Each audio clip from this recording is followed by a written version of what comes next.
আসসালামু আলাইকুম ওয়া রাহমাতুল্লাহি ওয়া বারাকাতুহু। আমার গ্রামবাসী, আপনারা সকলে কেমন আছেন? থেকে তেলাওয়াত করেছি সূরা কাউসার। আমার সঙ্গে বলেন তো সূরার নাম কি? কাউসার। এই সূরাটি মাক্কি সূরা। পবিত্র কালামের মধ্যে 114 খানা সূরা, তার মধ্যে 108 নম্বর সূরা সূরা আল কাউসার। এই সূরার মধ্যে আয়াত রয়েছে 3টা, শব্দ রয়েছে 10টা, আর অক্ষর তথা হরফ রয়েছে 42টা। কোরআনে কারিমের সবথেকে ছোট সূরার মধ্যে অন্যতম সূরা হচ্ছে সূরা কাউসার। কোরআনে কারিমের মধ্যে 3টা আয়াত সম্বলিত 3টা সূরা আছে। এক হচ্ছে সূরা আসর। আসর সূরার মধ্যে 3টা আয়াত আছে। 2 নম্বর হচ্ছে সূরা নাসর, এর মধ্যেও 3টা আয়াত আছে। 3 নম্বর হচ্ছে সূরা কাউসার, এর মধ্যেও 3টা আয়াত আছে। তবে এই সূরা কাউসার হচ্ছে কোরআনে কারিমের সর্বকনিষ্ঠ বা সবচাইতে ছোট সূরা। বলেন সুবহানাল্লাহ। এই সূরার মধ্যে কিছু আশ্চর্যের দিক রয়েছে। যেমন এই সূরার মধ্যে যতগুলো হরফ রয়েছে বা অক্ষর রয়েছে, যদি দ্বিতীয় অক্ষর বাদ দেই তাহলে 1টা 2টা করে গণনা করলে এর মধ্যে দেখা যাবে হরফ রয়েছে প্রত্যেকটা আয়াতে 10টা। তার মানে টোটাল 30টা হরফ আছে। জোরে কোন সুবহানাল্লাহ। এই সূরাতে মোট আলিফ অক্ষরটা এসেছে 10 বার, আর প্রত্যেকটা আয়াতের শেষে একটা হরফ আছে, সেটার নাম হচ্ছে র। ইন্না আ'তাইনাকাল কাউসার, শেষে আছে কি? র। এবং প্রত্যেকটা আয়াতের শেষ হরফ শুধু র নয়, আশ্চর্যের বিষয় এই র হচ্ছে আরবি বর্ণমালার 10ম অক্ষর। আলিফ বা তা সা জিম হা খ দাল জাল র। এই সূরাতে একটা শব্দ আছে ওয়ানহার। এই অনহার মানে কোরবানি করুন। কোরবানি করা হয় জিলহজ মাসের 10 তারিখে।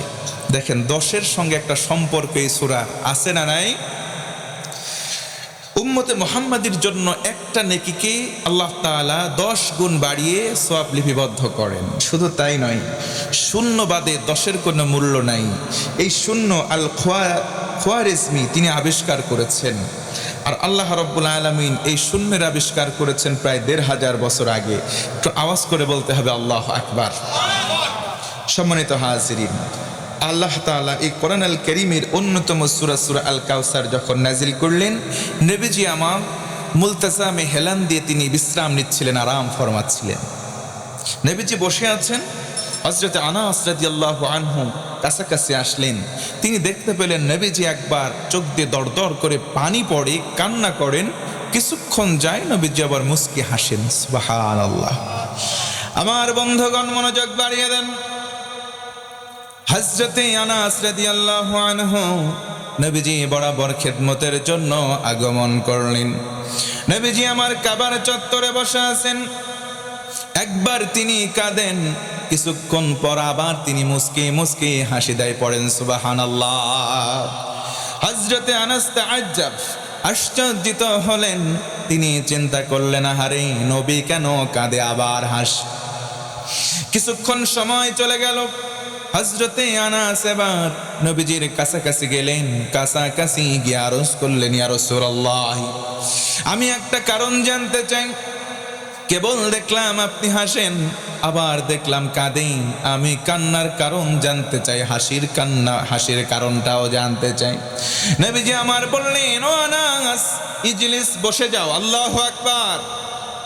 আমার বন্ধুগণ, নবীজি কেমন করে সাহাবীদের মাঝে তার মনের কথাগুলো ব্যক্ত করতেন। সর্বপ্রথম কাছে টেনে নিতেন, সাহাবীদের অভয় দিতেন। এমন একটা মিসাল, হযরতে নবীজি সাল্লাল্লাহু আলাইহি ওয়াসাল্লাম একদিন খাবার খাচ্ছেন। নবীজির পাশ দিয়ে হযরতে বেলাল হেঁটে যায়। নবীজি বললেন, ইয়া বেলাল, ও বেলাল, ইজলিস ইতআব, আমার পাশে বসে আমার সঙ্গে খাবার খাও। আল্লাহু আকবার।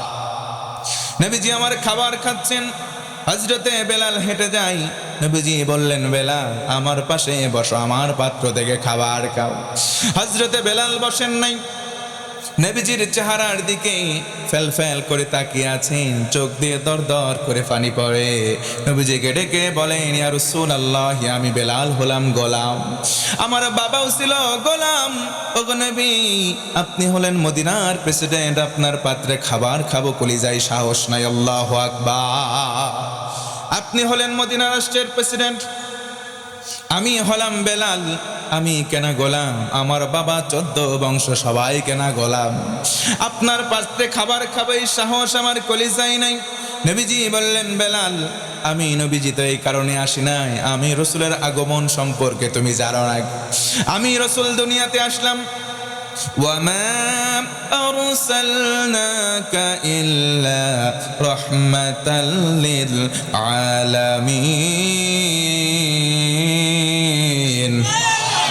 আমার আল্লাহ ডেকে ডেকে বলেন, ও গোলাম নবীজি তোমাকে আমি এই কারণে গোটা আলমবাসীর জন্য পাঠালাম, তোমাকে আমি গোটা আলমবাসীর জন্য দয়া করে রহমত করে কেবলমাত্র পাঠালাম। সুবহানাল্লাহ।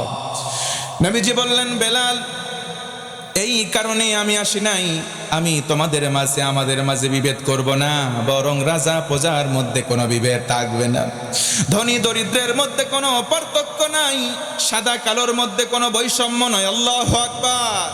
ও মুসলমান, নবীজি সবার মধ্যে বিভাজন দূর করার জন্য আসলেন। চিৎকার করে একবার বলেন সুবহানাল্লাহ। নবীজি বললেন, আনাস আমার পাশে বসে যাও। আমি বললাম, কান্নার কারণ তোমার কাছে আগে বলতে চাই। আমার কেউ নাই, জন্মের আগে বাবা নাই, এরপরে আমার মায়ের ইন্তেকাল, আমার সবচাইতে কাছের প্রিয়তমা স্ত্রী খাদিজার ইন্তেকাল হয়ে গেল। আমার ছেলে সন্তানগুলো রফত হয়। ও আনাস, আমার বেঁচে থাকা কোনো আত্মীয় স্বজন তেমন কাছে নাই, আমার দাদা নাই, আমার চাচা নাই, আবার আমার সাহাবী, আমার দলীয় কিছু নেতা কর্মী আছে, তাদেরকে কাফেররা ধরে নাই। ওই রকম উত্তপ্ত বালির উপর পাথর চাপা দিয়ে বলা হয়, বেলাল এই মুহূর্তে মুহাম্মাদের কালেমা ধর্ম ছেড়ে দে, মুক্ত করে দেব। এই যে আমার নেতা কর্মীগুলোকে, সাহাবীগুলোকে গ্রেপ্তার করা হয়, আমার আত্মীয় স্বজন নাই, এই যে আমার কত রকম কষ্টের কাহিনীর সময় চোখ দিয়ে পানি ছাড়া আমার তো হাসি বেরোনোর কথা না। ও আনাস শুনে নাও, কষ্টের কারণে আমি কান্না করি। হযরতে আনাস বললেন, কান্নার কারণ না হয় বুঝলাম, কিন্তু রাসূল আপনি কেন হাসলেন, হাসির কারণটাও জানতে চাই। সুবহানাল্লাহ। নবীজি আমার বললেন, ও আনাস হাসির কারণটা জেনে নাও। আমি যখন মেরাজে গেলাম, মেরাজে যাওয়ার পর একটা বিশাল গম্বুজ দেখলাম। ওই গম্বুজের মধ্যে স্বচ্ছ পানি, মিঠা পানি দেখলাম। জিবরিলকে জিজ্ঞেস করলাম, এটা কি? জিবরিল আমিন আমার কাছে বিস্তারিত খুলে খুলে বললেন, এটাই হলো হাউজে কাউসার, এটার পানি মালিকানা আপনাকে দেওয়া হতে পারে, কিন্তু তখন কোনো সার্টিফিকেট আমাকে দেওয়া হয় নাই। এই যে কষ্টের মুহূর্তে ও আনাস, জিবরিল আমিন আমার কাছে এসে কানে কানে জানিয়ে দিল, ইন্না আ'তাইনাকাল কাউসার ফাসাল্লি লিরাব্বিকা ওয়ানহার ইন্না শানিআকা হুয়াল আবতার। জোরে আল্লাহু আকবার। হযরতে আনাস তখন মুস্কি মুস্কি হাসেন, ডেকে বলেন, ইয়া রাসূলুল্লাহ কারণটা কি? কারণ হলো, নবী বললেন, আনাস ওই যে হাউজে কাউসারের মালিকানা আল্লাহ আমারে দিয়ে দিয়েছেন। সুবহানাল্লাহ। হাউজে কাউসারের মালিকানা আমাকে দেওয়া হলো in the day of judgement, কিয়ামতের দিন, মুসিবতের সময় যখন আমি কাউসারের কাছে থাকবো, আমার হাতে পেয়ালা দেওয়া হবে, আমার উম্মতগুলো আসবে, এক পেয়ালা করে তাদেরকে দেওয়া হবে, যারা তৃপ্ত হয়ে তৃষ্ণা নিবারণ করবে। কিয়ামতের সময় হিসাব নিকাশ শান্তি, জান্নাত যাওয়ার পূর্বক্ষণ পর্যন্ত তাদের কখনো আর পিপাসা লাগবে না। ও মুসলমান, দিল প্রাণ উজাড় করে একবার বলেন সুবহানাল্লাহ। সেই হাউজে কাউসারের পানি, ও মুসলমান বন্ধুগণ একটু আওয়াজ করে বলেন তো, আমরা চাই কি চাই না? একটু জোরে বলেন, চাই কি চাই না? আমার নবীজি বললেন, ও আনাস কিন্তু দুইটা আমল আমার আল্লাহ তাআলা আদেশ হিসেবে নির্বাহী আদেশ দিয়ে দিলেন। দুইটা আমল যারা করবে, ও মুসলমান বলেন আমলের সংখ্যা কয়টা? এই দুইটা আমল যারা করবে, হাউজে কাউসারের পানি নবীজি নিজ দায়িত্বে তাদের কাছে তুলে দেবেন, তারা হাউজে কাউসারের থেকে পানি পান করবে, জান্নাতেও চলে যাবে। সুবহানাল্লাহ। জোরে বলেন তো আল্লাহু আকবার। হাউজে কাউসারের পানি আমরা সবাই চাই, দুইটা আমল তাহলে করাই লাগবে। আমল কয়টা? জোরে বলেন কয়টা? আমি যে এই পর্যন্ত আলোচনা করলাম, এই পর্যন্ত বুঝতে কি অসুবিধা হলো? সূরা বানি ইসরাঈল 82 নম্বর আয়াতে কারিমা আমার আল্লাহ বলেন, ওয়া নুনাজ্জিলু মিনাল কুরআনি মা হুয়া শিফা ওয়া রাহমাতুল লিল মুমিনিন ওয়া লা ইয়াজিদুয যালিমিনা ইল্লা খাসারা। কোরআনে কারিমে যা কিছু আছে সব কিছু যারা মুমিন হবে, মুমিন হৃদয় আরোগ্যের মাধ্যম, মানে যারা ইমানদার তাদের জন্য কোরআনটা শেফা, ঔষধ। তাফসীর ইবনে কাসির আল্লামা ইমাদউদ্দিন রাহমাতুল্লাহি আলাইহি তিনি বলেন, এই শেফা শব্দের ব্যাখ্যা লিখতে গিয়ে কেউ যদি কোরআনটাকে ঔষধ হিসেবে মেনে নেয়, ইনস্ট্যান্ট সঙ্গে সঙ্গে আমার আল্লাহ তার ভেতর থেকে 10টা রোগ দূর করে দেয়। সবাই বলেন না সুবহানাল্লাহ। কয়টা রোগ? তার মধ্যে একটা রোগ হচ্ছে মানুষকে ঠকানোর প্রবণতা। আমি জানতে চাই, মানুষকে ঠকানোর প্রবণতা আমাদের বাংলাদেশের অন্য জেলায় থাকলেও আমাদের গ্রামে অন্তত আছে। মানুষকে ঠকাতে চায় না অনেকে। মানুষ নিজে একটা পর্যায়ে আছে, সেই দিকে খেয়াল নাই, অন্য কিভাবে আগাচ্ছে আগাইতে দেবে না, ওরে ঠকায়ে পা টেনে ধরে নিচে নামানোর চেষ্টা করে। আছে না নাই? তো আল্লামা ইমাদউদ্দিন রাহমাতুল্লাহি আলাইহি বলেন, কেউ যদি মানুষকে ঠকাতে চাই, কোরআনটাকে যদি সে মেনে নেয়, এই গুণটা তার ভিতর থেকে দূর হয়ে যাবে। একবার আওয়াজ করে বলেন সুবহানাল্লাহ। তাহলে মানুষকে ঠকানোর প্রবণতাটা আমি একটা উপমা দিতে চাই, উদাহরণ দিতে চাই একটা গল্প থেকে। কষ্ট হবে কি? এক এলাকায় ছিল 2টা বন্ধু, একটা একটু চালাক, একটা একটু বোকা। রাস্তা দিয়ে হেঁটে যাচ্ছে, প্রতিমধ্যে দেখলো একটা লোক কাঁঠাল বিক্রি করছে। কাঁঠাল বিক্রি করা দেখে জিজ্ঞেস করলো, ভাই এই কাঁঠালের মূল্য কয় টাকা? দোকানি বলতেছে, ভাই 50 টাকা। এখন তো সিজনে কাঁঠালের দাম 200 টাকা পর্যন্ত হয়। তো আগেকার দিনে দেখছি আমরা 10 টাকা দিয়েও কাঁঠাল বিক্রি হয়েছে। এই কথা বলেন ঠিক কিনা? জাতীয় ফল বিলুপ্তির পথে। 50 টাকা দাম। বোকা 50 টাকা দাম শুনে পকেট থেকে 25 টাকা বের করে চালাককে দিয়ে বলে, দোস্ত নাও, তুমি দাও 25, আমার 25, 50 টাকা দাও, কাঁঠালটা অর্ধেক করে ভাগ করে খাবো। আমার ভাইরা বলেন তো, হিসাবটা সঠিক না ব্যাঠিক? সঠিক আছে। চালাকের মনের ভিতরে দুষ্টু চিন্তা, না আমি খাবো ঠিক, কিন্তু তোরে আমি ঠকাইয়ে খাবো। কিছু দূর যাওয়ার পরেই এখন দোকানিকে বলতেছে, ভাই কাঁঠালটা দাও, খেয়ে তোমাকে টাকা দেবো। বোকাকে বলতেছে 25 টাকা রাখ, যে খাবে বেশি সে টাকা দেবে বেশি, আর যে খাবে কম টাকাও দেবে কম। ঠিক আছে, নি খাওয়া শুরু করে কাঁঠাল ভেঙে খাওয়া শুরু করছে। কাঁঠালের সার, চালাক যে সারও খায়, বিচিটাও গিলে খায়। এজন্য আমার এই যে মুরব্বী দাদারা মাঝে মধ্যে একটা কথা বলে যে অতি চালাকের, সবাই বলে না কেন, বোকা যে সে সার খায় আর বিচিটা ওর সামনে রেখে দেয়। খেতে খেতে কাঁঠাল খাওয়া শেষ, এবার 25 টাকা বের করে বোকা বলে, দোস্ত এই নে 25, তুই দে 25। চালাক বলে, এত গুড়াচ্ছেন নাকি, 25 টাকা দিলে হবে না, আগে বিচি গোন, যার বিচি বেশি সে টাকাও দেবে বেশি। Let's go. বিচি গোনা শুরু হলো, 1 2 করতে করতে বোকার সামনে 45টা বিচি, আর চালাক মনে মনে দেখছে আর ওর নিজের সামনে মাত্র 5টা বিচি রেখে দিচ্ছে। এখন ডেকে বলতেছে, তুই দিবি 45 টাকা, আমি দেবো 5 টাকা। বোকা চিন্তা করলো, কিরে খেলাম কম, টাকা দিতে হবে বেশি, হিসাব তো বুঝলাম না। বাধ্য হয়ে সিস্টেমের মধ্যে পড়ে 50 টাকা বের করে দেয়, এই নে ধর।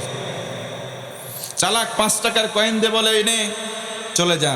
বোকা চিন্তা করে, আহারে খেলাম কম, টাকা দিলাম বেশি, হিসাব তো মিলাতে পারলাম না। আসমানের দিকে তাকিয়ে বলছে, আল্লাহ তুমি না আহকামুল হাকিমিন, যদি আমাকে ঠকিয়ে থাকে এই বিচার তোমার কাছে দিলাম, সঠিক বিচার করো। আল্লাহু আকবার। চালাক 50 টাকা দোকানিকে দিয়ে ওখান থেকে চলে যায়, বগলে হাত দিয়ে বগল বাজায়, কয় মুরগি একটা পাইছিলাম, ঠকাইছি। ও মুসলমান, জানতে চাই এমন ঠকানিওয়ালা 2-1 পাবলিক আমাদের এলাকায় আছে না নাই? কিছু দূরে যখন চলে গেছে, আকাশে লাগছে মেঘ, যেমন গত পরশুদিন মেঘ হয়ে বৃষ্টি হয়েছে। আমি শুনলাম, আমি ছিলাম বরিশালে, তখন ফোন করে বাসায় শুনলাম এদিকে বৃষ্টি হয়েছে। যখন মেঘ লাগে, মেঘের সময় গুড়ুম গুড়ুম শব্দ হয় না? মেঘে মেঘে ঘর্ষণ হয়, গুড়ুম গুড়ুম শব্দ হয়, ওর পেটের মধ্যেও গুড়ুম গুড়ুম শব্দ শুরু হয়ে গেছে। এই মুরব্বীর একটা জিনিস জানে, কাঁঠালের বিচি এমন একটা চিজ, যেমন খাবে অমনই ডেলিভারি হয়। সবাই বলে না কেন? In recent time, medical science proved, medical science এটা বলছে, কাঁঠালের বিচি এমন একটা খাদ্য, যেভাবে খাওয়া হবে ওটা হজম হবে না, ওইভাবেই পরের দিন ডেলিভারি হয়। আওয়াজ দিয়ে কথা বলে। হঠাৎ করে পেটের মধ্যে কামড় শুরু হয়ে গেছে, আর নিম্ন চাপ দেখা দিয়েছে। কথা বোঝেন আমার? নিম্ন চাপ যখন দেখা দিয়েছে, কাজ সারবে কোথায়, জায়গা কোথাও খুঁজে না পেয়ে চলে গেছে বাড়ির দিকে, এক দৌড়। আমার দেশের মুরব্বীরা, আমার দাদারা মাঝে মধ্যে বলে, হাগা মানে না বাঘা। যত শক্তিশালী হও না কেন, ওই জিনিস কন্ট্রোল করার পাওয়ার অন্তত কোনো মানুষের নাই। এরপরেও মানুষগুলো কিছু কিছু সময় বলে ফেলে সকল ক্ষমতার উৎস নাকি জনগণ। 2 থেকে 3 বার পাতলা পায়খানা হলে বউকে ডেকে বলে, মা আমি তো মরে গেলাম। আল্লাহ বলেন, তাবারাকাল্লাযী বিয়াদিল মুলক ওয়া হুয়া আলা কুল্লি শাইইন কাদির। সমস্ত ক্ষমতার মালিক কে? আল্লাহ। কিছু দূর যায়, দৌড়িয়ে গিয়ে টয়লেটে যাবে, এই টাইম পায় নাই। বাড়ির বাইরে ছিল তরকারির একটা পুঁই শাকের মাছা, ওর নিচে বসে কাম সেরেছে। কাম সেরে বাড়ির মধ্যে গিয়ে বলে, বউ সারা রাত ডাকবি না, ক্লান্ত শরীর নিয়ে আমি এখন ঘুমাবো। ঘুমালাম। সারা রাত মুষলধারে বৃষ্টি। সকাল বেলা যখন ওর বউ উঠেছে, ওঠার পরে চিন্তা করে ভাত রাঁধবো, তরকারি রাঁধবো, চাউল নিয়েছে। আর তরকারি নেবে, দেখে ঝাঁকায় তরকারি নেই। ও মিনসে আগের দিন বাজারও করে নাই। এখন দেখা যায় পুঁই শাকের একটু ডাঁটা নিয়ে আসে যায়। বউ এখন পুঁই শাকের জন্য গিয়েছে ডাঁটা নিতে, দেখে ডাঁটাও নাই, কোনো লাউ নাই, কিচ্ছু নেই। চলে আসবে, মন খারাপ। দেখে মাচার নিচে এক জায়গায় অনেকগুলো কাঁঠালের বিচি পড়ে আসছে। সারা রাত মুষলধারে বৃষ্টি, মশলাগুলো ধুয়ে সব সাফ, শুধু বিচিগুলো ভেসে আসছে। ওখান থেকে নিয়ে এসে ভাতে দিয়ে ভর্তা করে সিদ্ধ করে ছানা বানিয়ে ওর সামনে দিয়েছে। ঘুম থেকে উঠে চোখ ডলতে ডলতে ওর 2 প্লেট বিসমিল্লাহ ছাড়াই খাওয়া শেষ। হঠাৎ চিন্তা হলো, বউ আমি তো এবছর কাঁঠাল কিনিনি, তুমি বিচি কোথায় পেলে? বউ বলে, খাওয়ার শুকরিয়া আদায় করো আল্লাহর, আগে বল তুই বিচি কোথায় পাই? ডেকে বলে, তুমি তো বাজার করো নাই। গিয়েছিলাম তরকারি আনতে মাসাই, তরকারি মাসাই নাই। আসার পথে দেখি কাঁঠালের বিচি পড়ে আছে, তুলে নে। আমি কি করছি? ভর্তা করছি, সেদ্ধ করছি, তোমাকে সাজিয়ে সুন্দর করে দিয়েছি, খাও আর শুকরিয়া আদায় করো আল্লাহর। ওর খাওয়া বন্ধ হয়ে গেছে। মুখের ভিতরে যতটুকুন খাবার ছিল ওয়াক থু করে ফেলে দিয়ে আসমানের দিকে তাকিয়ে বলে, আল্লাহ এক জিনিস তুমি আমাকে আর কয়বার খাওয়াবা? ও মুসলমান, আমি হাসির খোরাকি দেই নাই। যারা মানুষকে এইভাবে বোকা পেয়ে ঠকাতে চায়, আল্লাহ সিস্টেম ঘুরিয়ে নিজের পায়খানা খাওয়িয়ে তাকে ঠিক এইভাবেই ঠকায়। কথা বলেন ঠিক কিনা? ওয়া মাকারু ওয়া মাকারাল্লাহ আল্লাহু খায়রুল মাকিরিন। আল্লাহ বলেন, তুমি কৌশল অবলম্বন করবা ষড়যন্ত্রের মাধ্যমে, আমি আল্লাহ কৌশল করব, আমি আল্লাহ উত্তম কৌশলী। জোরে বলতে হবে আল্লাহর। বন্ধুগণ মনোযোগ বাড়ায় দেন। কেউ যদি কাউসারের পানি নিজে পেতে চায়, কিয়ামতের দিন যদি নবীর হাত থেকে হাউজে কাউসারের পানি চায়, আমল করতে হবে 2টা। 1 নম্বরে আল্লাহ তাআলা বলেন, ফাসাল্লি লিরাব্বিকা ওয়ানহার। রাসূল 1 নম্বর আমল হলো নামাজ আদায় করতে হবে। নামাজ পড়তে হবে কার জন্য? আরো জোরে বলেন। নামাজ দৈনন্দিন জীবনে মুসলমান সকলে বলেন তো কয় ওয়াক্ত ফরজ? 5 ওয়াক্ত নামাজ অনেকে আমরা আদায় করি না। 5 ওয়াক্ত নামাজ নাই, কিন্তু 5 শ্রেণীর মুসল্লি এই জায়গার মধ্যে গণনা করলে পাওয়া যাবে। 1 নম্বর মুসল্লির নাম হলো শুকুর আলী। সারা সপ্তাহ নামাজ নাই, শুধু মসজিদে যাই জুমার দিনে শুক্রবারে, এমন মুসল্লি 2-1 জন আছে না নাই? 2 নম্বর হলো রমজান আলী। আর মাত্র কয়দিন পর এই রমজান মাসে নামাজি হয়, সারা বছর নামাজ পড়েন না এমন বাৎসরিক মুসল্লি আছে না নাই? এই রমজান আলী মুসল্লির কারণে নিয়মিত যারা মুসল্লি, তারা সামনের কাতারে রোজার মাসে ঠিক মতো জায়গা পায় না। কথা বলেন ঠিক কিনা? তারাবির নামাজে যখন আসে, তারাবির নামাজে হুজুরকে বলে, হুজুর তাড়াতাড়ি পড়াও। কথা বলেন। এইগুলো মানুষ নামাজ পড়ে ঠিক, কিন্তু তাদের নাম হলো রমজান আলী। 3 নম্বর হলো বরাত আলী। সবে বরাতে নামাজে যাই, সারা বছর নামাজ নাই, এদেরকে আমি নাম দিলাম বরাত আলী। আছে না নাই? 4 নম্বর হলো কদর আলী। 27 রোজায় নামাজে যাই, সারা বছর খোঁজ নাই, এমন মুসল্লির নাম হলো কদর আলী। 5 নম্বর হলো ঈদ আলী। 2 ঈদের নামাজে যাই, সারা বছর খোঁজ নাই। ও মুসলমান, একটু আওয়াজ করে বলেন তো এমন মুসল্লি আমাদের গ্রামে আছে না নাই? আল্লাহ রাব্বুল আলামিন বলেন, ফি জান্নাতি ইয়াতাসাআলুনা আনিল মুজরিমিন মা সালাকাকুম ফি সাকার ক্বালু লাম নাকু মিনাল মুসাল্লিন। আমার আল্লাহ বলেন, ও গোলাম, জান্নাতি আর জাহান্নামী দুই দল ভাগ হয়ে গেল। ও মুসলমান, আমি জানতে চাই জান্নাতি আর জাহান্নামী দুই দলকে সমান হতে পারে? আর একটু আওয়াজ করে বলেন, পারে? আল্লাহ রাব্বুল আলামিন বলেন, লা ইয়াস্তাওয়ি আসহাবুন নারি ওয়া আসহাবুল জান্নাহ, আসহাবুল জান্নাতি হুমুল ফাইজুন। আমার আল্লাহ বলেন, ও গোলাম, জান্নাতি আর জাহান্নামী দুই দল সমান নয়। জান্নাতি হবে যারা, চূড়ান্ত সফল হবে তারা। জান্নাতীরা জান্নাতে চলে গেল। আমার আল্লাহ বলেন, জাহান্নামীরা জাহান্নামে। জান্নাতীরা একে অপরকে বলবে, ভাই ওই যে দেখো জাহান্নামে আমার এলাকার অমুক, চলো তো গিয়ে জিজ্ঞাসা করি। গিয়ে বলবে, ভাই তুমি জাহান্নামে কেন আসলে, কারণটা যদি আমাদেরকে বলতে। ডেকে ডেকে বলবে, ও ভাই, লাম নাকু মিনাল মুসাল্লিন, দুনিয়াতে নামাজ পড়তাম না, নামাজ না পড়ার কারণে সাকর নামক জাহান্নামে আসলাম। পড়েন নাউযুবিল্লাহ। এলাকায় দেখবেন অনেক মুরব্বী আছে, জিজ্ঞাসা করবেন, মুরব্বী বলো তো মাগরিবের নামাজ কয় রাকাত? বলতে পারে না। যদি বলেন বিলের মাঠে শুনলাম তোমার না একটু জমি আছে, মুরব্বী বলবে আছে মানে? শুধু জমি নাই, জমির দাগ নাম্বার এত, খতিয়ান নাম্বার এত, পরসা নাম্বার এত, RSS এর রেকর্ড নাম্বার এত, সব ঠোঁটস্থ বলে দেয়। আছে না নাই? ওই সমস্ত মুরব্বীদেরকে বলবো, মুরব্বী মুরব্বী থামার সময় হয়েছে, তোমার নামাজ ধরার সময় হয়েছে। কারণ নামাজ হলো বেহেশতে যাওয়ার জন্য চাবি। নবীজি আমার বলেন, মিফতাহুল জান্নাতিস সালাত, নামাজ হলো বেহেশতে যাওয়ার চাবি। জান্নাতের তালা দিয়ে লটকানো আছে দরজাগুলো। নবীজি বলেন, দুনিয়ার জমিনে যারা নামাজি হবে, নামাজ হলো জান্নাতে যাওয়ার ওই তালার চাবি। ও মুসলমান, এই জন্য জানতে চাই নামাজ পড়ার দরকার আছে না নাই? অনেকে আছে নামাজ পড়ে না। যদি ঘুম ভাঙে, রাত্রি বেলা শুয়ে গেলেন, ফজরের নামাজ না পড়ে যদি শুয়ে থাকেন, আপনার যদি ঘুম ভাঙে হবে সকাল।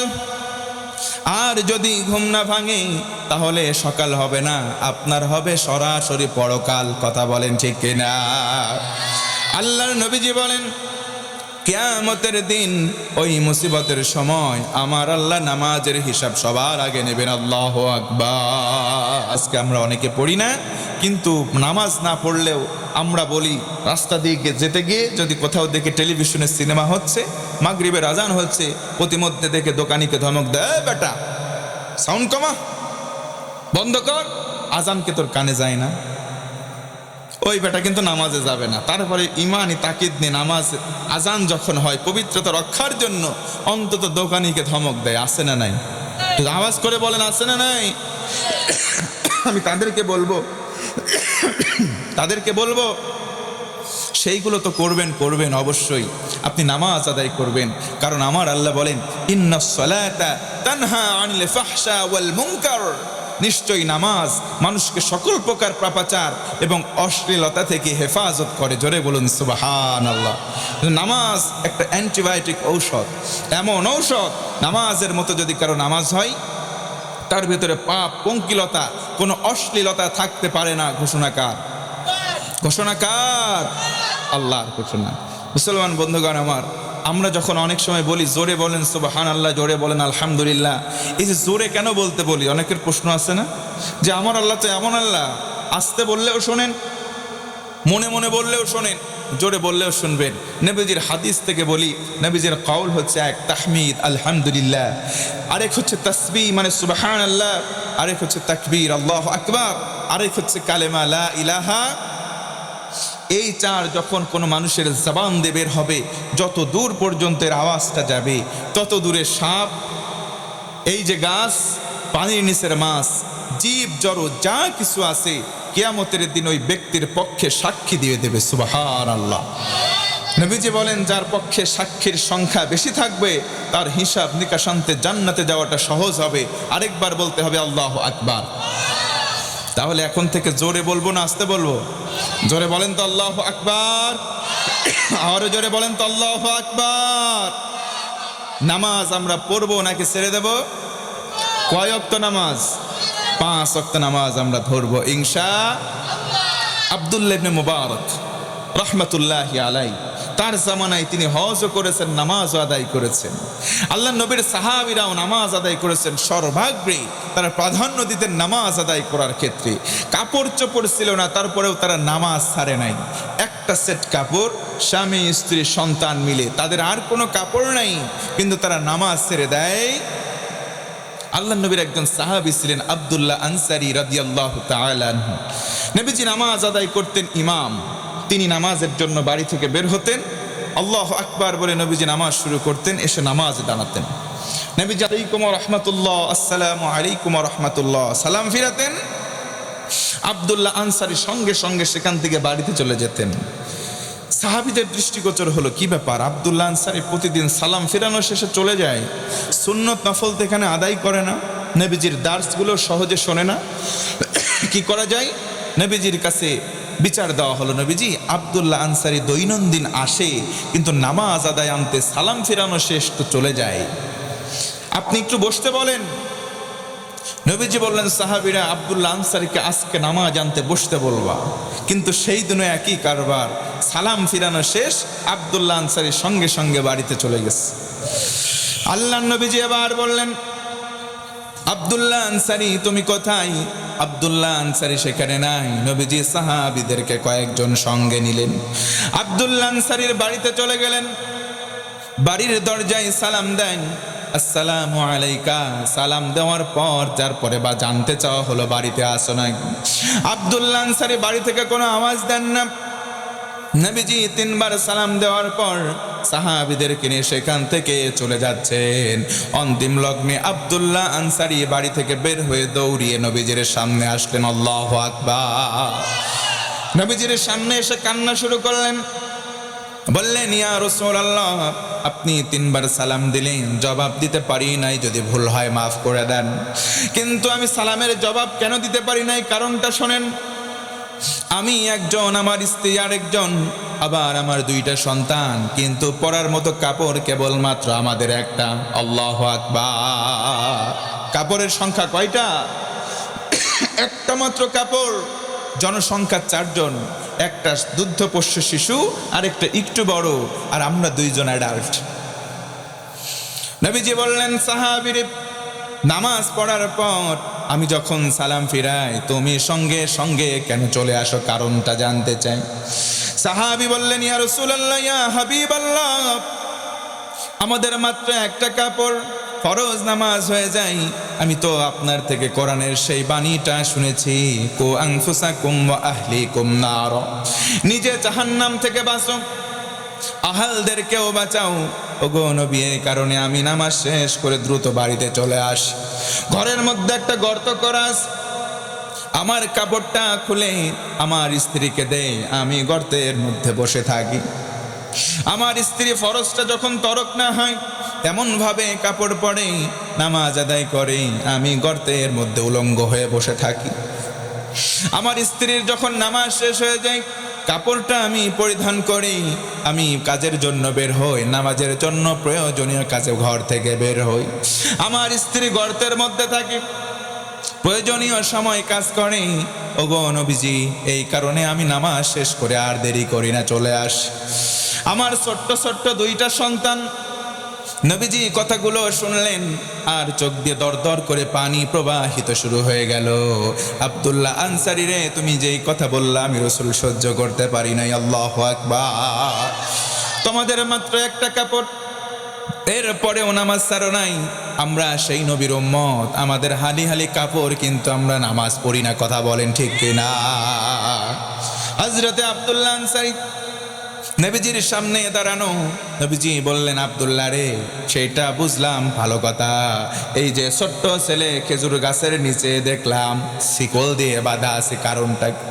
ডেকে বলে, ইয়া রাসূলুল্লাহ, ইয়া হাবিবাল্লাহ, সন্তানটা আমার, কিন্তু আমার পাশের জমি একটা ইহুদির গাছের একটা খেজুর আছে, খেজুরের গাছটা বাঁকা হয়ে ডালটা আমার বাড়ির সীমানায় চলে এসেছে, ওখান থেকে পাকা খেজুরগুলো আমার উঠানে পড়ে। আমার সন্তান তো জানে না, ছোট হওয়ার কারণে সেখান থেকে খেজুর নিয়ে খাওয়ার সম্ভাবনা আছে। আর আমি জানি অন্যের খেজুর না বলে খাওয়ার নাম চুরি করা, যে চুরি করাটা হারাম। ও মুসলমান, বলেন তো চুরি করা হালাল নাকি হারাম? রাস্তা দিয়ে অনেকে হেঁটে যায়, লোকের বাড়ির বড়ই গাছ দেখলেই ঝাঁকি দেয়, আছে না নাই? অনেক মানুষের আম গাছ, কাঁঠাল গাছ না বলে নিজের মতো করে খায়। ইসলামে প্রকাশ্য এটার নাম চুরি করে খাওয়া, যেটা সরাসরি হারাম। পড়েন নাউজুবিল্লাহ। আমার ছেলে খেজুরটা খেতে পারে, সে তো ছোট মানুষ, জানে না। এই কারণে আমি ভয় করলাম হারাম দ্বারা কারো শরীর যদি গঠিত হয় সেটা জাহান্নামে যাবে। আমার সন্তান হারাম খেয়ে জাহান্নামে যাবে, আমি চাই না। এই জন্য কষ্ট করে শিকল দিয়ে বেঁধে রাখলাম যাতে করে না খেতে পারে। আল্লাহু আকবার। সাহাবীর সন্তান খেজুর পড়বে অন্যের গাছের উঠানে, সেটা যাতে না খায় শিকল দিয়ে বেঁধে রেখেছে। আর আমাদের সন্তানগুলো মাঝে মধ্যে কান্না শুরু করে, অন্যের গাছের বড়ই আমরা নিজেরাই চুরি করে পেরে তাদেরকে দেই। কথা বলেন ঠিক কিনা? সাহাবীদের পদাঙ্ক আর আমাদের চলা একেবারে আকাশ জমিন পার্থক্য। তাদের পদাঙ্কের সঙ্গে আমাদের পদাঙ্কের মিল থাকা 100% জরুরি। কথা বলেন ঠিক কিনা?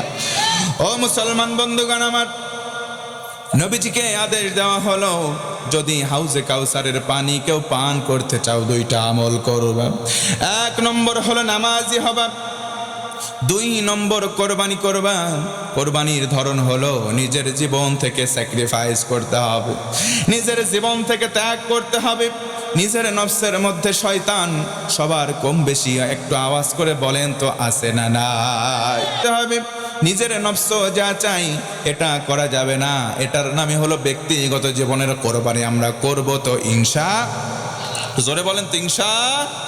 ব্যক্তিগত জীবনে কোরবানি দিয়ে আমরা শুরু করব।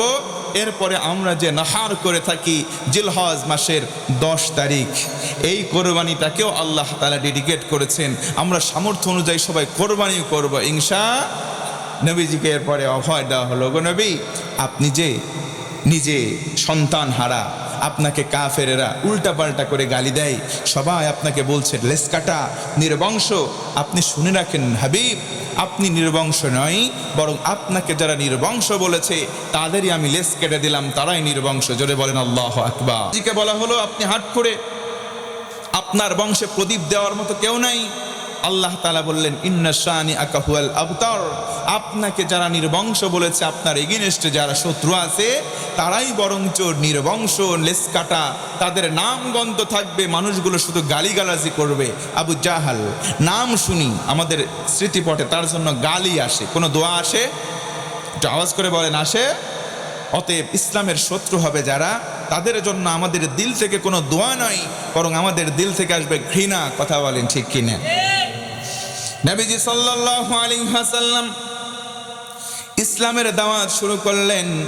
এক পর্যায়ে আবু বকর, ওমর, ওসমান, আলী রাদিয়াল্লাহু আনহুম ইসলাম কবুল করলেন। ইসলাম কবুল করার পর তৎকালীন সময়ের একজন ধনাঢ্য ব্যবসায়ী ছিলেন হযরতে আবু বকর সিদ্দিক রাদিয়াল্লাহু তাআলা আনহু। সমুদয় সম্পদ একত্রিত করলেন, নবীজির দরবারে গেলেন। ওগো মুহাম্মদ সাল্লাল্লাহু আলাইহি ওয়াসাল্লাম, আমার সকল সম্পদ ইসলামের জন্য নিবেদিত হলাম, তোমার কদমে ইসলামের জন্য আল্লাহর মহাব্বতে সব দান করে দিলাম। সুবহানাল্লাহ। ও মুসলমান বন্ধুগণ, জানতে চাই, ইসলামের জন্য কেউ যদি দান করে, সেই ব্যক্তি নিঃস্ব ফকির হতে পারে?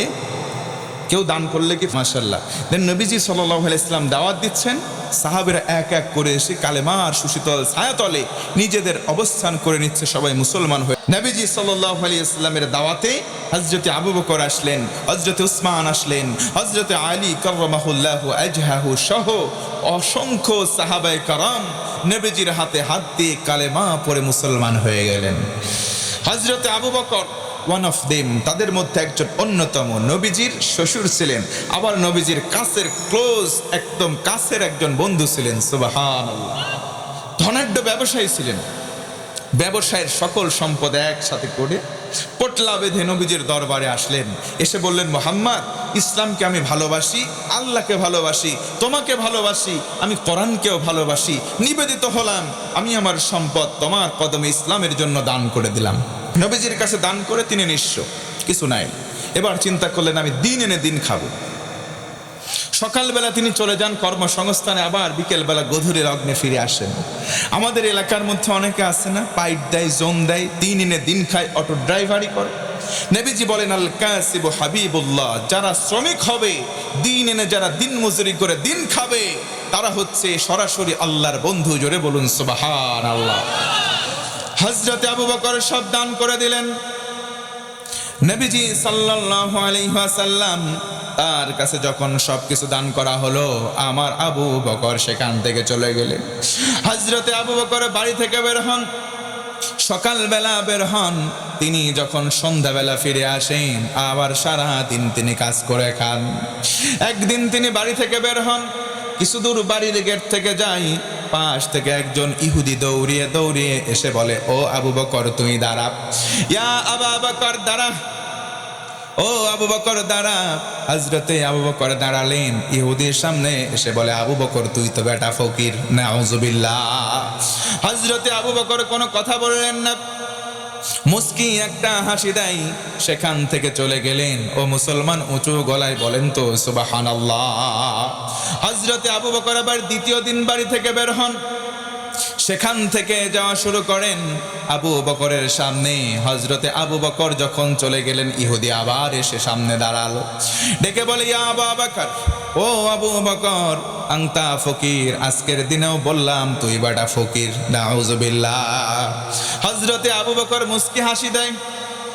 ও মুসলমান বন্ধুগণ, আজকের দিনে আমাদেরকে কেউ যদি ফকির বলে গালি দিত, আমরা কিন্তু তাকে ছেড়ে দিতাম না। কথা বলেন ঠিক কিনা? কিন্তু ইসলাম আমাদের এটা শিক্ষা দেয় না।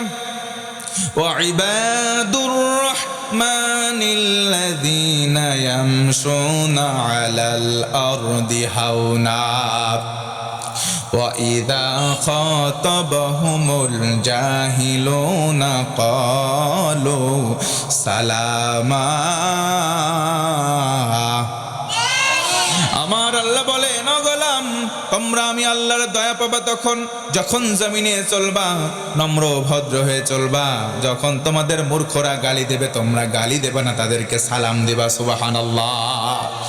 এই দুইটা গুণ যদি তোমরা নিজেদের মধ্যে আনতে পারো, কুকুর হয়ে অনেক মানুষ কুকুরের মতো এসে পায়ে কামড় দেবে, কিন্তু মানুষের স্বভাব এটা নয়, কুকুরকে পাল্টা কামড় দেবে।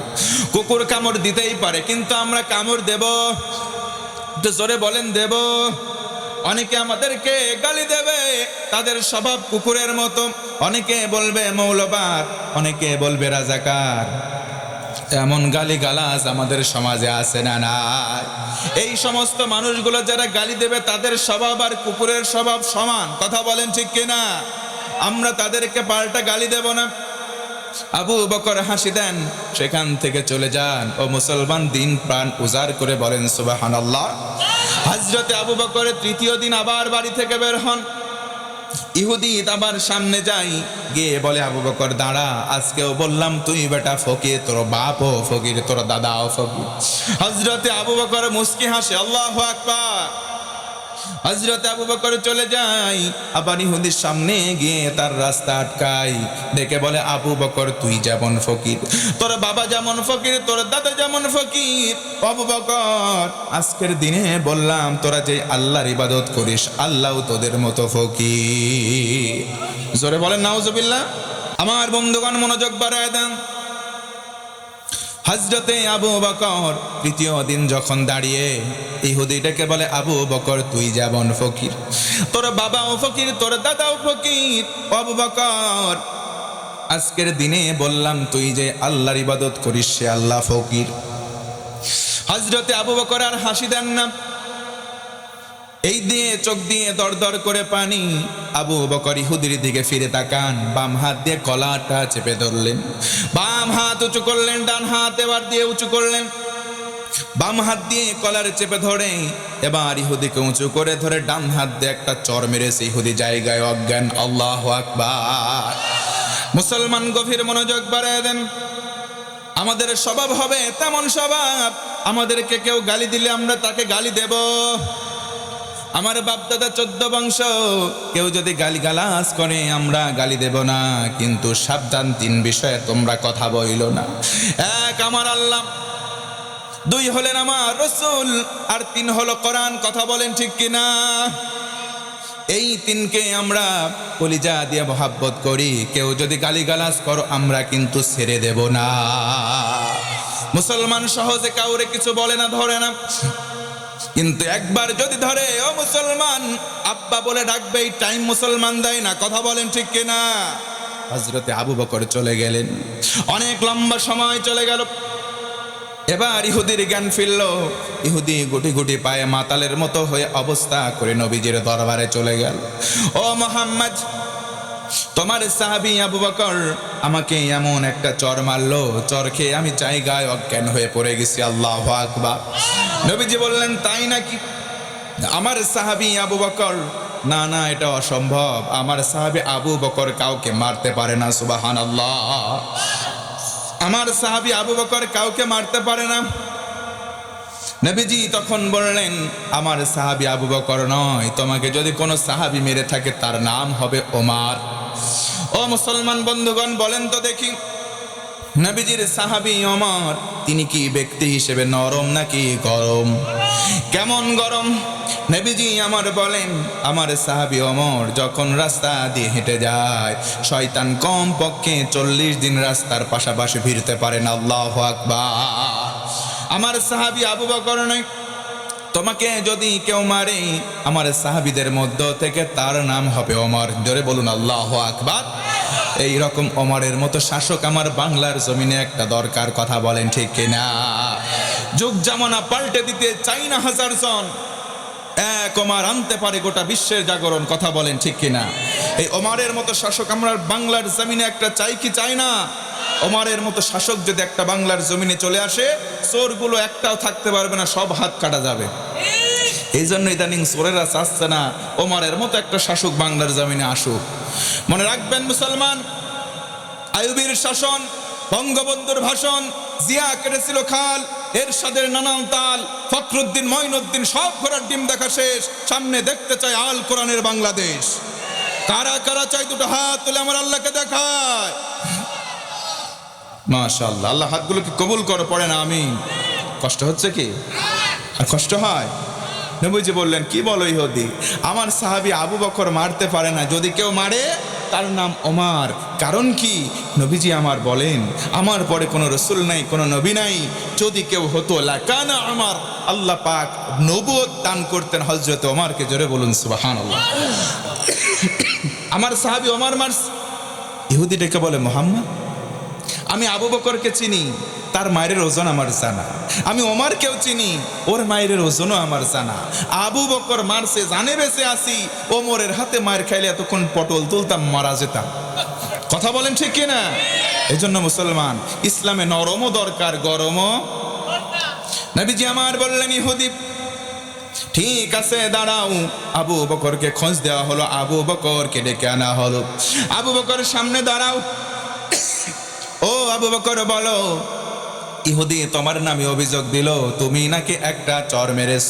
না আমি ইয়া রাসূলুল্লাহ, একটা চর মারলাম, আমার জন্য মারি নাই, আমার আল্লাহকে 3 দিন পরে সে গালি দিয়েছে ফকির বলে সহ্য করি নাই। ইহুদি ভাই, আল্লাহকে ফকির বলতে গেলে কেন? ইহুদি ডেকে বলে, না মুহাম্মদ, আমি তোমার আল্লাহকে গালি দেই নাই, আবু বকর মিথ্যা কথা বলেছে। না আউযুবিল্লাহ। তুমি আল্লাহকে কেন গালি দিলা? তুমি কি জানো না কোরআনে কারীম বলে, ওয়া আনতুমুল ফুকারাউ ইলাল্লাহ, পৃথিবীর সবাই তোমরা ফকির, একমাত্র গনি বা ধনী কে? আরো জোরে বলেন কে? তুমি কি জানো না, কেউ যদি থুতু ফেলে আকাশে, আকাশে থুতু যাবে না, থুতু পড়বে আবার তোমার মুখে। কথা বলেন ঠিক কিনা? এবার ইহুদি জায়গায় দাঁড়িয়ে বলে, না মুহাম্মদ, তোমার সাহাবী আবু বকর মিথ্যা কথা বলেছে। ও মুসলমান, আবু বকর মিথ্যা বলতে পারে?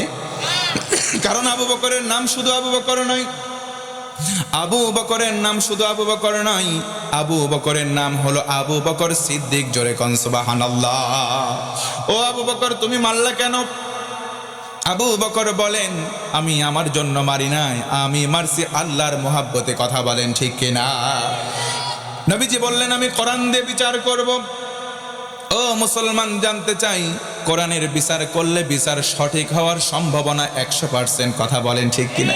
কিন্তু আমার বাংলার জমিনে কোরআনের বিচার নাই। যদি কোরআনের বিচার থাকতো, নবীজি বলেন, মান ক্বালা বিহি সাদাকা, কোরআন দিয়ে যারা কথা বলে তারা সত্যবাদী। ওমান হাকামা বিহি আদালত, তিরমিজি শরীফের হাদিস। নবীজি বলেন, কোরআন দিয়ে যারা বিচার করে শতভাগ সঠিক এবং ন্যায় বিচার কায়েম করে। সুবহানাল্লাহ। নবীজি বললেন, আবু বকর দাঁড়াও, ইহুদি তুমিও দাঁড়াও, কোরআন দিয়ে বিচার করব। এখন বিচারের রায় দিলাম, আবু বকর একটা সাক্ষী তোমার পক্ষে আনা লাগবে। তুমি মারছো, তুমি স্বীকার করলে, কিন্তু ইহুদি স্বীকার করে নাই, এই জন্য তোমার পক্ষে একটা সাক্ষী আনা লাগবে। কোন আল্লাহু আকবার। হযরত আবু বকর বললেন, নবী গো, আমরা দুইজন ছাড়া তৃতীয় কোনো কেউ ছিল না, অতএব আমি আবু বকর সাক্ষী আনতে পারবো না। নবীজি বললেন, আমার কিছুই করার নাই, তুমি আমার দলীয় নেতা কর্মী, এই জন্য তোমাকে ছাড় দিতে পারবো না। ও মুসলমান, বাংলার জমিনে আমরা দেখছি দলের হওয়ার কারণে মাপ পায়। নিজের দল ক্ষমতায়, কর্মীরা খুন করার পরেও খুনের কোনো মামলা হয় না। কথা বলেন ঠিক কিনা? কিন্তু আমার নবী বলেন, তুমি আমার সাহাবী, দলীয় নেতা কর্মী, এই কারণে তুমি মাপ পাবা না। জোরে বলুন আল্লাহু আকবার। নবীজি বললেন, কোরআনের রায় হলো তুমি সাক্ষী আনতে ব্যর্থ হলা, এই মুহূর্তে কিসাসের বিধান। ইহুদি ভাই, তুমি আবু বকরকে একটা চর মেরে দাও। জোরে কর নাউজুবিল্লাহ। যেই গালে তোমার চর মেরেছে ওই ইহুদি, আবু বকরকে ওই গালে চর মারো। হযরতে আবু বকর দাঁড়ানো, ইহুদিও দাঁড়ানো। ইহুদির মুখের মধ্যে হাসি, ইহুদির মুখের মধ্যে হাসি। আবু বকরের চোখ দিয়ে দর দর করে পানি পড়ে। চক্ষু বন্ধ করে মস্তক অবনত করে আল্লাহকে ডেকে বলে, আল্লাহ, আমি তোমার মহাব্বতে একটা চর মেরেছি, আমি আমার জন্য মারি নাই, আমার বাবা দাদার জন্য মারি নাই, আমি মেরেছি আল্লাহ তোমার মহাব্বতে। কথা বলেন ঠিক কিনা? তোমার মহাব্বতে মেরেছি। আজকে দুনিয়ায় আমি লাঞ্ছিত হতে চলেছি, আল্লাহ তোমার কাছে বিচার দিলাম, সঠিক বিচার করো। আল্লাহু আকবার। আমার আল্লাহ আরশে আজিমে বসে নাই, ডেকে বলেন, জিবরিল তাড়াতাড়ি চলে যাও, আমার হাবিবের কাছে কোরআনের আয়াত নাজিল করে শাস্তি বন্ধ করে দাও। আল্লাহু আকবার। সূরা আলে ইমরান 181 নম্বর আয়াত সঙ্গে সঙ্গে নাজিল হয়ে গেল। আমার নবী বললেন, তাড়াতাড়ি দাঁড়া বেটা, মারার কোনো অধিকার নাই। আল্লাহু আকবার। তুই না বললে আবু বকর মিথ্যা কথা বলেছে? না ইহুদি, দাঁড়া, মারার কোনো ইখতিয়ার নাই, সরাসরি আবু বকরের পক্ষে আমার আল্লাহ সাক্ষী দিয়ে দেয়। আল্লাহু আকবার। দুনিয়াতে যার কেউ নাই, তার একজন আছেন, তিনি কে? আরো জোরে বলেন, তিনি কে? মনে রাখবেন, মনে রাখবেন। আল্লাহ বলেন, ওয়া'লামু, ও পৃথিবীর মানুষ তোমরা জেনে রাখো, আন্নাল্লাহা মাআল মুত্তাকিন, যারা কিনা আল্লাহ পাককে ভয় করে নিজের জিন্দেগি গঠন করে, যারা মুত্তাকি হয়, যাদের কলিজায় ভয় থাকে। কার? আল্লাহ বলেন, আমার ভয় কারো কলিজায় যদি তোমরা লালন করো, আমি আল্লাহ তোমার সঙ্গী হয়ে যাব। আল্লাহ যার সঙ্গী হবে তার কোনো ভয় নাই, কোনো ডর নাই। কথা বলেন ঠিক কিনা? আল্লাহ তাআলা যেন তার ভয় আমাদের কলিজায় লালন করার তৌফিক দেয়। পড়েন আমিন। আল্লাহ যে আমাদের রব, এই কথা কি কারো কোনো ডাউট বা সন্দেহ আছে? আল্লাহ আমার রব, আল্লাহ আমার সব। কথা বলেন ঠিক কিনা? আল্লাহ বলেন, এই কথা বলে যদি ইস্তেকামাত, অটল অবিচল থাকো, দুইটা পুরস্কার দেব। সুবহানাল্লাহ। ইন্নাল্লাযীনা ক্বালু রাব্বুনাল্লাহ সুম্মা ইসতাকামু তাতানাজ্জালু আলাইহিমুল মালাঈকাহ আল্লা তাখাফু ওয়া লা তাহজানু ওয়া আবশিরু বিল জান্নাতিল্লাতী কুনতুম তুআদুন। আল্লাহু আকবার। আল্লাহ বলেন, নিশ্চয়ই যারা আমি আল্লাহকে বলবে রব, আল্লাহ তুমি আমার রব, তুমি আমার সব, এই কথা বলে যারা টিকে থাকবে মৃত্যু অবধি, মৃত্যুর সময় আল্লাহ রহমতের ফেরেশতা তার কাছে পাঠিয়ে দেবে। ফেরেশতা এসে কানে কানে বলবে, তোমার ভয় নাই, তোমার চিন্তা নাই, জান্নাতের শুভ সংবাদ তুমি নাও। সুবহানাল্লাহ। কোন জান্নাত? আল্লাহ বলেন, ওই জান্নাত যেই জান্নাতের ওয়াদা আলমে আরওয়াহাই, রুহের জগতে আমি আল্লাহ তোমাদের সঙ্গে করে রেখেছি। সুবহানাল্লাহ। বন্ধুগণ আমার, সূরা কাউসার, আল্লাহ বলেন, ইন্না আ'তাইনাকাল কাউসার। রাসূল, আমি আপনাকে কাউসারের মালিকানা দিয়ে দিলাম, সত্ত্বাধিকারী দিয়ে দিলাম। এই কারণে কি করবেন? দুইটা কাজ, ফাসাল্লি লিরাব্বিকা ওয়ানহার, আপনি নামাজ পড়বেন আর কোরবানি দেবেন। আর মনে রাখবেন, মন খারাপ করার দরকার নাই, কান্নাকাটির কোনো প্রয়োজন নাই। আপনাকে যারা লেস কাটা, নির্বংশ, উল্টা পাল্টা ভাষায় গালিগালাজ করেছে, দে আর কাট অফ, তারাই লেস কাটা, তারাই হচ্ছে নির্বংশ। আপনি নবীর নাম সারা জীবন থাকবে, আপনার পদাঙ্ক যারা অনুসরণ করবে তাদের নামও সারা জীবন থাকবে, তাদের নাম থাকবে না আপনার বিরুদ্ধাচরণ যারা করবে। কথা বলেন ঠিক কিনা? এজন্য নবীজি বিদায় হজের ভাষণে বলে গেলেন, তারাকতু ফীকুম আমরাইন লান তাদিল্লু মা তামাসসাকতুম বিহিমা কিতাবাল্লাহ ওয়া সুন্নাত রাসূল। নবীজি আমার বলেন, দুইটা জিনিস তোমাদের মাঝে রেখে গেলাম, যদি তোমরা আঁকড়ে ধরো কোনোদিন পথ হারা হবে না। এক হচ্ছে কোরআন, আর দুই হচ্ছে রসুলের সুন্নাহ। জোরে কোন সুবহানাল্লাহ। এই দুইটা জিনিস আমরা আঁকড়ে ধরবো ইনশাআল্লাহ। নবীজি বলেন, পৃথিবীতে তোমরা মানুষ গুনাহের পরিবেশের মধ্যে নিমগ্ন। একটা লোহার টুকরা, বাইহাকির হাদিস, হাদিসটা বলে শেষ করি। নবীজি বলেন, ইন্না হাদিহিল কুলুবা তাসদা কামা ইয়াসদাউল হাদিদ ইযা আসাবাহুল মা। قيل يا رسول الله صلى الله عليه وسلم وما جلاؤها قال كثرة ذكر الموت وتلاوة القرآن। নবীজি বলেন, আমার সাহাবীরা শোনো, একটা লোহার খণ্ড অনেক দিন পানির মধ্যে চুবিয়ে রাখলে সেটা জং ধরে যায়, তেমনি ভাবে মানুষের অন্তরে গুনাহের মধ্যে ঘোরার কারণে জং ধরে যাচ্ছে। একজন সাহাবী বললেন, ইয়া রাসূলুল্লাহ ওয়ামা জালাউহা, হাউ টু রিমুভ, আমরা আমাদের জংগুলো কেমন করে দূর করব? লোহার জং সিরিজ কাগজ দিয়ে ডলা দিলে দূর হয়, আমাদের অন্তরের জং কি দিয়ে আমরা দূর করব? নবীজি বললেন, খুব সহজে দুইটা আমল আছে, করো। দুইটা আমল যদি করতে পারো, সিরিজ কাগজের মতো তোমাদের অন্তরটাকে স্বচ্ছ বানিয়ে দেবেন। আর আমার আল্লাহ, একটা চিৎকার করে একটাবার বলেন সুবহানাল্লাহ। মাওলানা নবী আমার বললেন, কাসরাতু যিকরিল মাউত, বেশি বেশি মরণকে স্মরণ করো। দুই, ওয়া তিলাওয়াতিল কোরআন, বেশি বেশি তোমরা কালামের তেলাওয়াত করো। জোরে কোন ইনশাআল্লাহ। আমরাও যদি এই দুইটা আমল করতে পারি, আমার আল্লাহ আমাদের অন্তরকে স্বচ্ছ বানিয়ে দেবেন, জান্নাত উপযুক্ত করবেন। জোরে কোন সুবহানাল্লাহ। তাফসিরে ফি জিলালিল কোরআন, আল্লামা সাইয়্যিদ কুতুব শহীদ রহমাতুল্লাহি আলাইহি জেলখানায় বসে তাফসীর লিখতে গিয়ে মুকদ্দমা অংশের মধ্যে উল্লেখ করেন, ফি জিলালিল কোরআন হিয়া নি'মাল্লাহ, কোরআনের ছায়াতলটা হচ্ছে আল্লাহ পাকের নিয়ামত। ওয়াহিয়া সালাস, এটা হলো তিন প্রকার। এক, কেউ যদি বলে আমরা কোরআন পড়ব, কোরআন বুঝবার, কোরআন দিয়ে জীবন গড়ব, আমার আল্লাহ সঙ্গে সঙ্গে তার সম্মান বাড়িয়ে দেয়। সুবহানাল্লাহ। সম্মান দেওয়ার মালিক কে?